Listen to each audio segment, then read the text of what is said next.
তা এখানে কি পোঙা মারতে এসছিস? ইয়ে মানে ল্যাংচা শোন না। কি কি শুনবো? বলছি যে তোর ঘরটা একটু ফাঁকা করে দিবি। ঘর ফাঁকা করবো? কিন্তু কেন? ইয়ে মানে আমি আর টুনটুনির সঙ্গে একটু পক পক করতাম। ও পক পক মানে? ও বাড়া তুই এত বুঝবি না। না বাবা, আমারও তো বোঝার দরকার নেই। আমার ঘরে এসব হবে না। তুই ওরা জঙ্গলে যা। কি বললি? তুই ঘর দিবি না? না, আমার ঘরে এসব হবে না।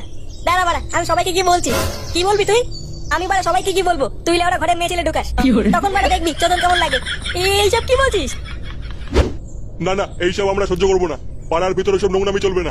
হ্যাঁ হ্যাঁ, পাড়ায় কিছু নোংরা মেয়ে ছেলে হয়েছে, পক পক করার লোভ দেখিয়ে কচি কচি ছেলেদের কাছ থেকে টাকার গার মারছে। এইসব বাড়া একদম পাড়ার ভিতর চলবে না। আরে সবই তো বুঝলাম, এবার কিভাবে তাদের হাতে হাতে ধরা যায় এটা তো বলো। হ্যাঁ, এটা প্ল্যান করতে হবে। আরে নান্টু যে, কোথায় চললে এত তাড়াহুড়ো করে?